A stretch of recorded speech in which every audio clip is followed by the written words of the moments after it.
Sa ngalan ng Ama at ng Anak at ng Espiritu Santo. Panginoon, isugo mo ang iyong espiritu at pagpanibaguhin mo ang muka ng aming mundo.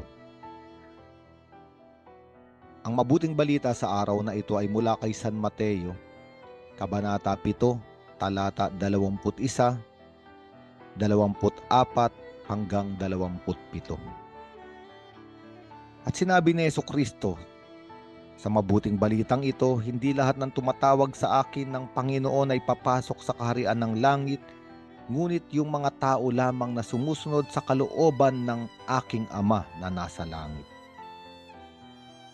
At dito ay binibigyan diin ng Panginoon ang pagsunod sa kalooban ng kanyang Ama na nasa langit. At ang mga taong sumusunod sa kalooban ng Ama na nasa langit ay ang mga taong nakikinig at nagsasagawa ng salita ng Diyos. Kaya nga sinabi ni Jesucristo, ang mga taong nakikinig at nagsasagawa ng mga salita ng Diyos ay mga taong matalino na nagtayo ng kanyang bahay na ang pundasyon ay bato. Umulan man ng malakas, bumaha, bayuhin man ng malakas na hangin ang bahay na iyon, hindi ito magigiba sapagkat nakatayo sa bato. Ngunit ang mga tao namang nakinig ng salita ng Diyos ngunit hindi naman nagsagawa, hindi inadala sa buhay. Ang mga aral ng salita ng Diyos ay maitutulad naman sa isang taong hangal na nagtayo ng kanyang bahay sa may buhanginan. Umulan ng malakas, bumaha at binayo ng malakas na hangin ang bahay. Ito ay bumagsak at lubusang nawasak. At ang mensahe ng Ebanghelyong ito sa panahon ng Adbyento, na darating ang mga pagsubok, mga unos, mga bagyo sa buhay. Darating ang Panginoon sa pamamagitan maaari ng mga problema, ng mga krisis, pagkakasakit o pagkawala ng mga minamahal o ng mga bagay sa ating buhay. At sa harapan ng mga nakayayanig na mga pangyayaring ito, makikita kung sino ang taong matalino. Ang taong matalino, sabi ni Jesucristo, ay nakinig sa salita ng Diyos. Ngunit hindi lamang nakinig, pumasok ito sa kanyang puso at naging laman ito sa kanyang buhay. Kaya nga naisagawa niya ang salita ng Diyos, nabuhay siya sa salita ng Diyos.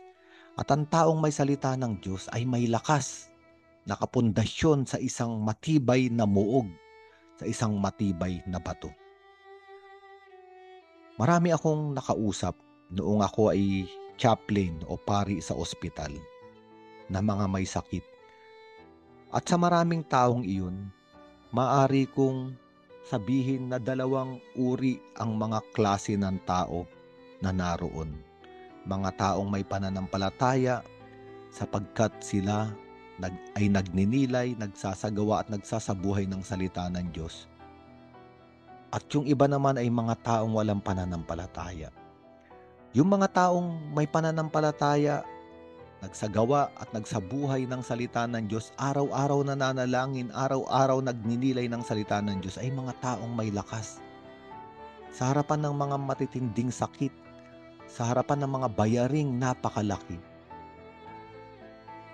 ilang beses kong narinig, ilang ulit kong narinig na sila ay payapa sapagkat tutulungan sila ng Panginoon. Alam nila na hindi sila iniiwan ng mabuting Diyos. Sabi nga nung isa sa akin, Father, hindi naman tayo bibigyan ng Diyos ng mga pagsubok na lampas sa ating kakayanan. At ang mga taong ito ay may positibong kaisipan, puno ng pag-asa. Sa gitna ng mabibigat na kaganapan, nananatili ang kanilang kaligayahan at kapayapaan. Yung mga tao naman na walang salita ng Diyos at walang pananampalataya, minsan nga ang kanilang mga sakit ay hindi naman talaga malubha. maliliit na problema lamang sa kalusugan. Ngunit sila ay balisang-balisa na para bang yung isang maliit na sugat sa balat ay kaya na silang wasakin at patayin. Parang binabaligtad na ang kanilang mundo.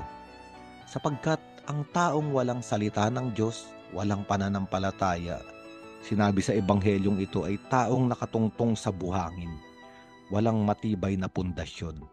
Maliit na pagsubok, maliit na unos sa buhay ay kaya siyang pabagsakin. Kaya nga sa panahon ng Adbyento, tayo ay inaanyayahan ni Jesucristo. Itayo ang ating buhay sa matibay na muog, sa isang matibay na bato.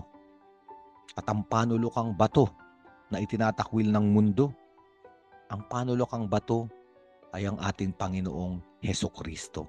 Siya ang salita ng Diyos na naging laman. Siya ang salita ng Diyos na nakikipag-usap sa atin sa bawat araw. Siya ang salita ng Diyos na nagbibigay sa atin ng lakas, ng hinahon, ng kapayapaan, ng kaligayahan. Kaya nga sa araw na ito, tayo ay tumuntong sa matibay na muog, ang ating tanggulan, ang ating Panginoong Jesucristo. Sa ngalan ng Ama, ng Anak, at ng Espiritu Santo.